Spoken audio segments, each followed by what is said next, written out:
She thinks she took my script. I knew she might, so I kept it in my hand.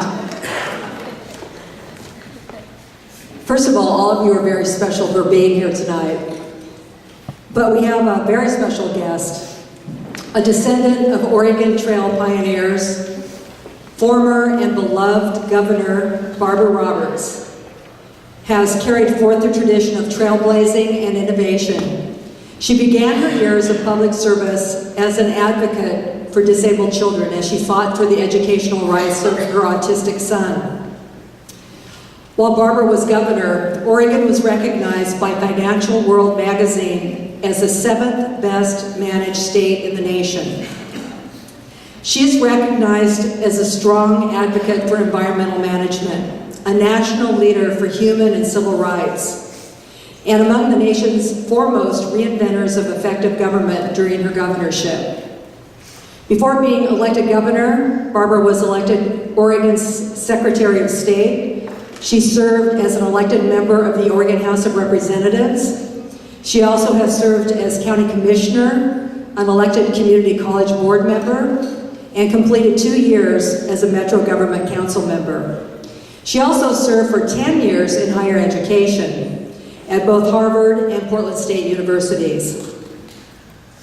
Roberts is a member of the advisory councils for the Oregon League of Conservation Voters, Oregon Compassion in Dying, Our House, and a past board member for the Oregon Hospice Association. Her book, Death Without Denial, Grief Without Apology, A Guide for Facing Death and Loss, was published in 2002. Governor Roberts' autobiography, Up the Capitol Steps, was released a year ago, and it's the story of a small-town girl who became state governor. Barbara was married to Oregon State Senator Frank Roberts, who died in 1993 under hospice care. She has 2 adult sons, Mike and Mark, 18 grandchildren that include 12 adopted from China. Please welcome Governor Barbara Roberts.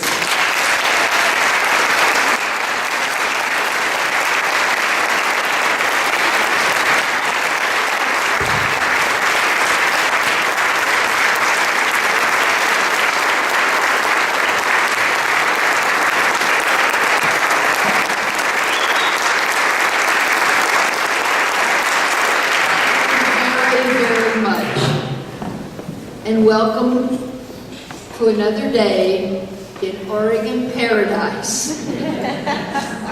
Every day is a gift.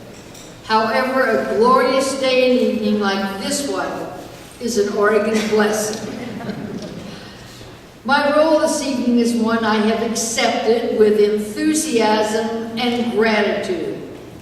Grateful to be able to financially assist Hospice Foundation with this mission, and enthusiastic in filling the wishes of hospice clients near the end of their life's journey.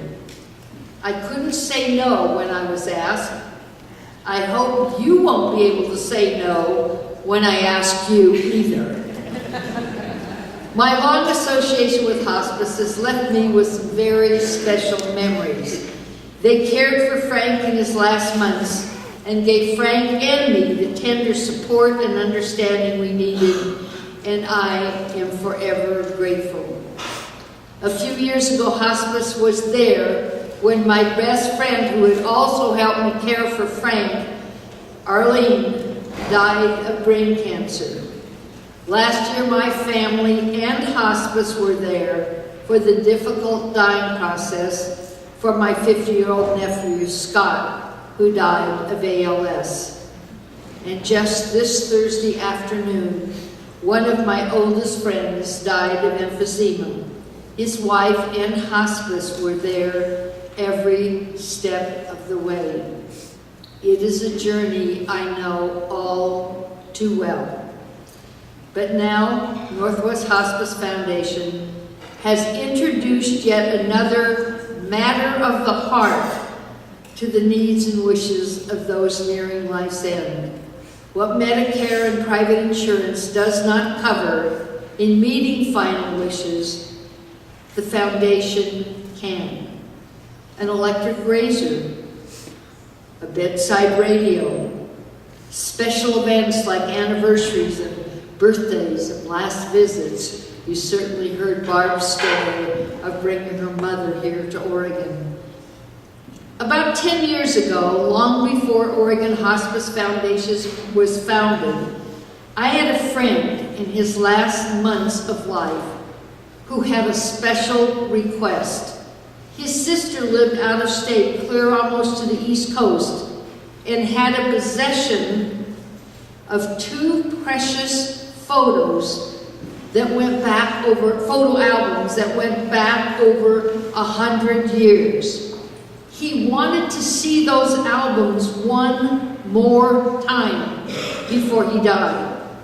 But no one, including the patient, was willing to trust the albums to mailing, shipping, or even check airline luggage. Friends took up a collection, we all threw in our money, bought a plane ticket, and his big, strong nephew hand-carried those albums across the United States of America. He arrived with his uncle's wish and a videotape message that his not ill sister or ill sister had recorded for him. So he brought the wish in something extra special. Today, a wish like that might be fulfilled by Hospice Foundation. Those are called matters of the heart. So this evening, I am asking for your help and support as deliverers of the wishes of those who are making their final journey. So let me begin with a request for a very generous contribution in the amount of $1,000. I see number 124. Is that Steve Stone? Steve, would you come up here?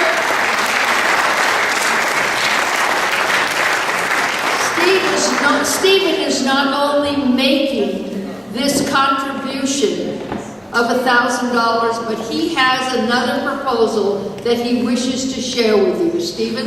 Thank you very much. On behalf of my company, Bedmark, and all of the people that work at our company, I'm really proud to give $1,000. But tonight, for every $1,000 that we can raise, and I want you to raise your number, we are willing to offer another $1,000 to match it. Who will raise their number for $1,000? 126.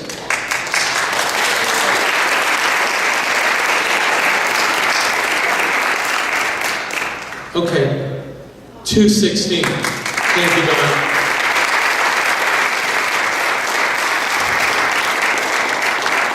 The journey's difficult, the journey's tough.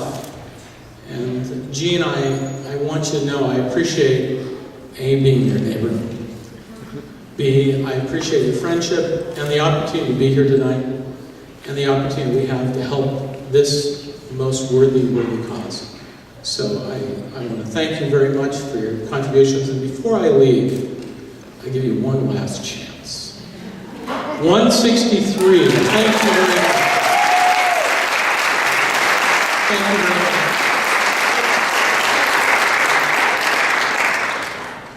Thank you, Stephen, and the 3 donors who raised their numbers, and thank Bedmark for their strong contribution to this evening's success. So, we're now going to move to the $500 level. Is there anybody in the room who would like to contribute $500 to this foundation? 113, 192, anybody else? $500. It'll be gone before you know it. You may as well spend it here.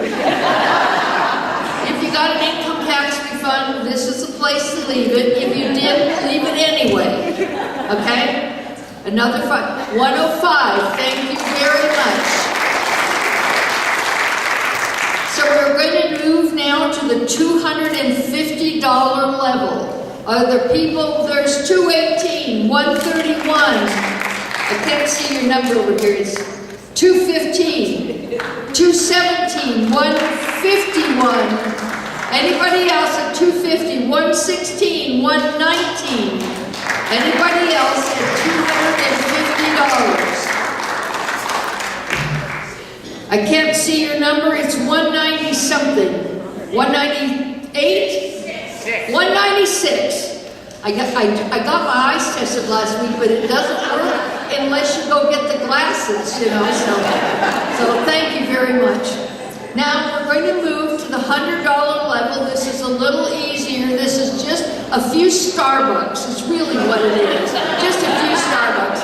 There's 107, 173, 104, 210, 178, 138, 199, 161, 159, 129, 185, 205, 199, 109, 142, 162, I think that is. Oh, 206. Those are easy, I can see those. 157, 118 in the back. 118, 181. That's two different numbers, 118, okay. 111, 152, 198, and 148. 148. God, I did good, huh?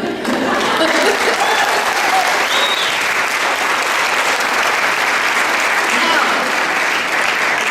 instead of dropping down just to the next two levels, I'm going to introduce you to a new opportunity to help the foundation.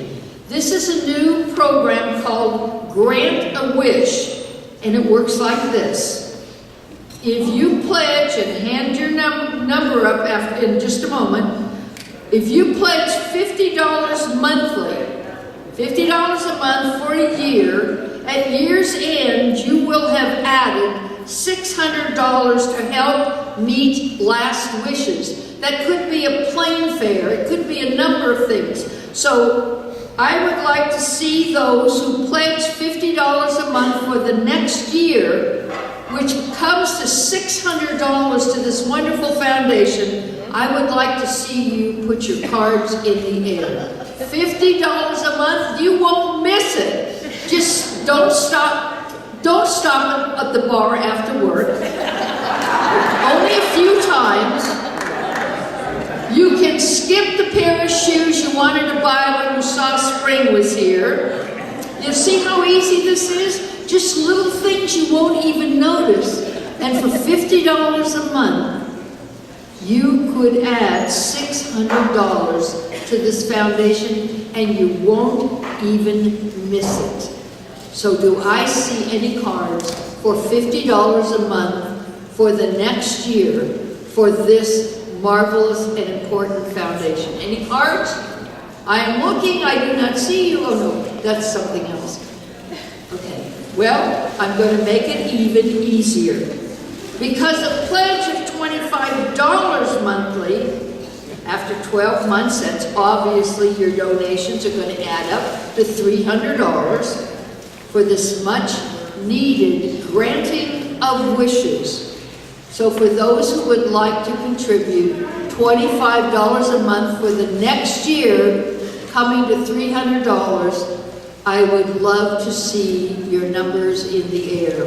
I have those numbers. They are 199. Is that 190? 109. 170. There was another one I thought up there. Did I miss one?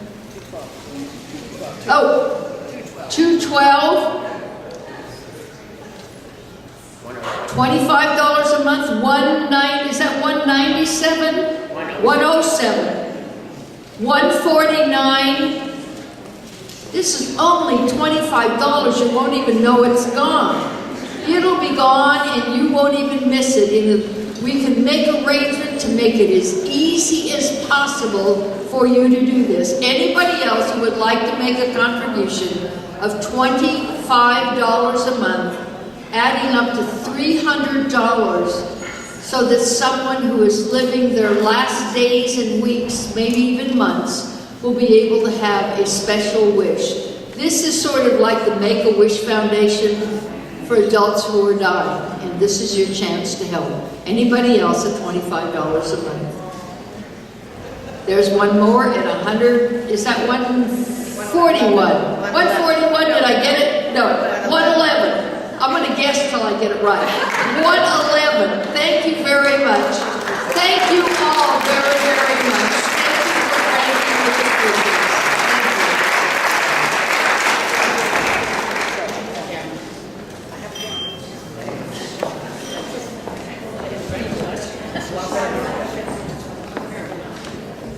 And thank you, Governor Roberts.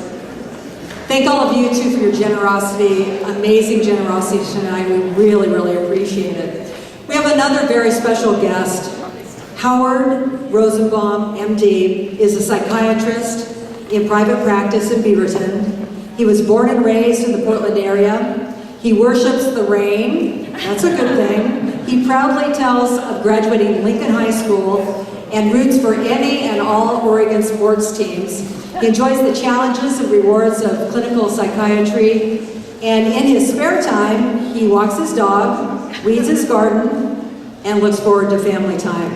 He's also Ed Rosenbaum's son. Please give a very warm welcome to Howard Rosenbaum.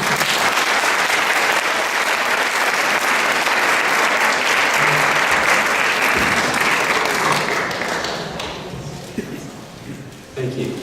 Jeannie asked me, I don't know how I got here, but Jeannie asked me to say a few words about my dad. So, honor the journey. A few simple words. Honor the journey. But how does a physician honor the journey of a sick, helpless, vulnerable, dying patient?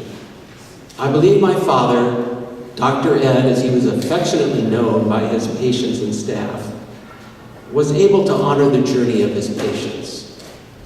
He did it, as Jeannie mentioned, with dignity and respect. He had a genuine affection for his patients. But here's the dilemma. You're a physician, a patient walks into your office, and you ask them to disrobe. You then poke them and prod them and touch them where no one else has touched them, and you draw blood from them, and you put them in odd positions to do this test and that test. I mean, how can you do that and honor the journey? How can you do that and maintain the patient's dignity and respect? That's the art of medicine. That has to do with bedside manner. And that's what my father was so good at maintaining a true sense of equanimity and a true, as I say, a true affection for his patients. Well, you know, I never saw my father actually interact with the patient. So I'm basing this mostly on the way he would honor my journey, the way he treated me and my son. I have one of those, you know, I think everyone has one of those memories in their mid-20s where suddenly a love relationship implodes and the clouds are dark and you can't even imagine getting out of bed and having a cup of coffee because there doesn't seem to be much to go on for, right? We've all been through that somewhere in our early lives.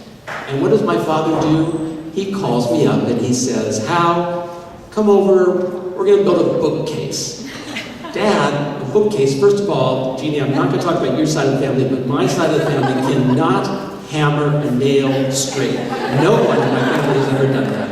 And here my dad's going to build a bookcase. He said, yeah, I got a new sander, I got a new saw, come on over and we're going to build a bookcase. And somehow he gets me over, and during the next month, we build a bookcase. He holds my hand, metaphorically. He holds my hand, he hugs me, metaphorically, and it's a healing process. It's interesting that he showed me I could do something new physically, and I don't know if he did that intentionally or unintentionally, to encourage me, to show me that I also could do something new emotionally. So that's what he did for me, and also for my son. My son, one day, when he was a sophomore in college, he was sent home a month early for partying a little bit too much. And again, it's my father who calls him up and says, Sam, come on, let's go out for lunch, let's do this, let's do that. There's no recrimination. There's no, Sam, what did you do? Are you kidding me? You did what? Where's your sense? Are you crazy? None of that. My father would never say anything of that. It would just be, let's go, we've got lots to do, we've got to move on, you have to grow. He hugged Sam, and he hugged me. So when Jeannie called me to do this, I happened to be reading a book called Case History. And in this book, it just seemed to fit so well that I cannot resist reading you a short paragraph. It's a British novel, and there are two women, Amelia and Julia, and they live together in the British countryside with their old dog, Sammy. And Amelia's quite formal, and Julia's much more intuitive and risk-taking. So Amelia's upstairs, and she hears a howl, and this is what happens. Julia was lying on the floor in the corner of the kitchen. And at first, Amelia thought something dreadful had happened to her. But then she realized that she had her arms clasped around Sammy, the dog, clasped around Sammy's body. His eyes were dull, everything about him was dull, as if he were fading. But when he heard Amelia's distressed voice, his tail gave a weak little beat. "I'll call the vet," Amelia said, and Julia, her voice muffled because her face was pressed into Sammy's neck, said, "I think it's too late. I think he's had a stroke." "Then we have to call the vet," Amelia said. No, really, Amelia. He's on his way out. He's an old dog. Don't upset him."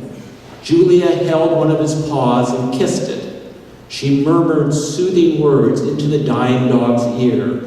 She kissed his ears, his nose, his mouth, rubbed her face on the white hairs of his muzzle. "Julia, just stroke him," said Julia. But Amelia was raking through the yellow pages, looking for the number of an out-of-hour vet. So she missed the moment when the dog died, and only realized he was gone when Julia got up from the floor, covered in dog hair, and her face all creased. Julia honored the journey. And later in the next paragraph, she honors the journey when Amelia goes upstairs and is so upset that she crawls into bed in tears. And Julia quietly walks into the room, gets in bed with her and hugs her. Just like my father hugged me when I was in distress. Just like my father hugged my son when I was in distress. And I imagine not coincidentally when my father was dying and I visited him in his apartment, and it was the last few days. He died of Parkinson's, which is not a dignified way to die, but somehow in spite of his Parkinson's, he died with dignity. He was on the floor because he kept rolling out of bed. So I got down on the floor and I put my arms around him and hugged him.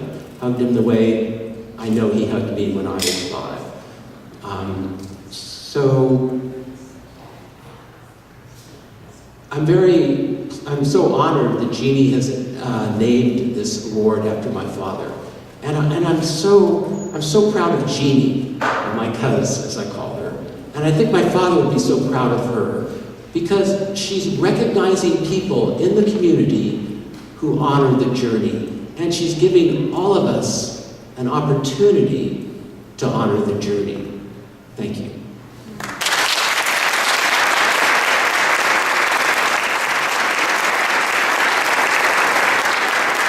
Thank you, Robert. We're keeping Governor Roberts very busy tonight. I'm welcoming Barbara Roberts up to the stage again. She'll be introducing this year's recipient of the Edward E. Rosenbaum Hospice Life Award. Governor?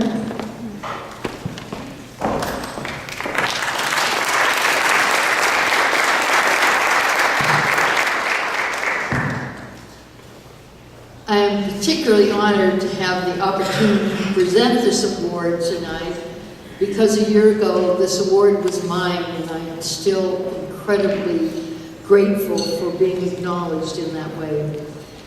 And as I ask you in a moment to join me in thanking our honoree, I want to start out by reminding you that this is not just a special day, because she's receiving this award. It is her birthday. So let me talk about our awardee for a moment, and then you can thank her, honor her, and wish her happy birthday all at the same time. The recipient of this year's Edward E. Rosenbaum Hospice Life Award is Kate Kirkbride, the founder and nursing care coordinator of Mary Ann Nemo Hospice, now known as Hospice and Palliative Care of Washington County. Kay has been involved in hospice for over 30 years as founder, manager, volunteer trainer, and board officer. Additionally, Kay developed and facilitated Surviving the Loss, a grief recovery program. She is currently the president of the Board of Directors of Hospice and Palliative Care of Washington County, an instructor and master trainer for Powerful Tools for Caregivers program. Kay has been involved in the medical community throughout her career as a volunteer for 20 years with the American Cancer Society, president of the Oregon Chapter of Oncology Nursing Society, member of the Oregon Governor's Commission on Senior Services, and a member of the Oregon Home Care Commission. Some of Kay's awards include Hillsboro's Professional of the Year, awarded by the Greater Hillsboro Chamber of Commerce, President's Award of Excellence from Tuolumne Hospital, and recipient of Hope Runnels Award from the Oregon Association for Home Care. Will you please join me in thanking Kay, honoring her, and wishing her a very happy birthday.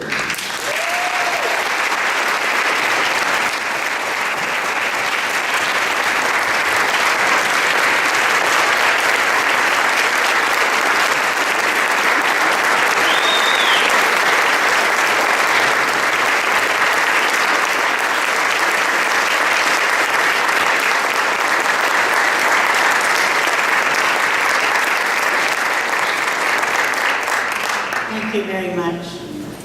I'm very humbled and honored by receiving this beautiful trophy, I guess we'll call it. It's just wonderful. You all have to come take a look.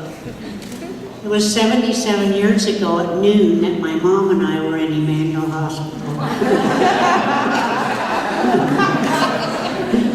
That's a long time.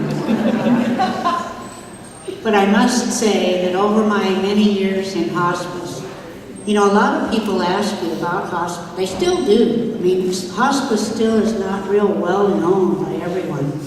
And they'll say, what do you do in hospice? Isn't it so depressing dealing with people who are dying? And I'm sure all of us in this room know that it's not that way at all. That we receive so many blessings and so many wonderful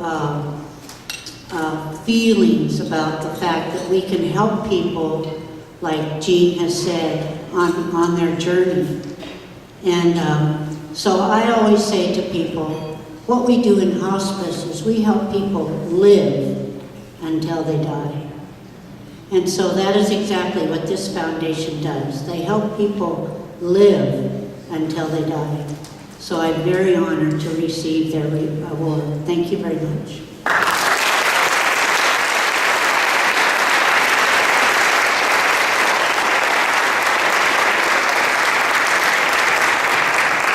Thank you and congratulations. And I think this might be a good time to sing happy birthday. I'm not much of a singer, but I'll start it. Happy birthday to you. Happy birthday to you. Happy birthday, dear Kay. Happy birthday to you.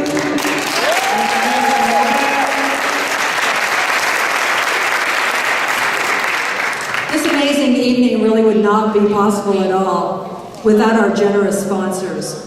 So when I call your name, if you're here and you'd like to raise your hand, we'd love to see who you are and thank you. The Silverman Family Heritage Fund.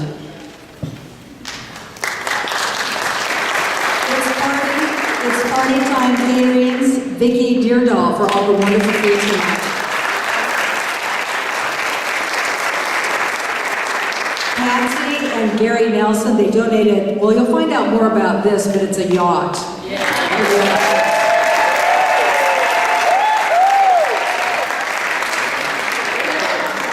Denmark's Stephen Stone.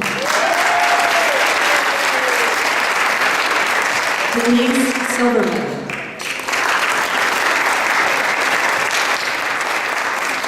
Columbia Distributors. Namarnaki Vineyard and Winery. Galaxy Desserts, Lisa Weaver. Hospice Care of the Northwest, Marty Roberts. State Serve Medical. Carol Cook and Joanna Friedman.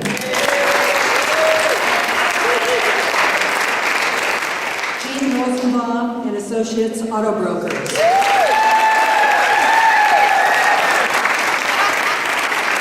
Cruiseman Forest Products Incorporated's Greg Teeler. Brian Concannon and Debbie DeRico. Thank you again to our wonderful, wonderful sponsors. We couldn't do this without you.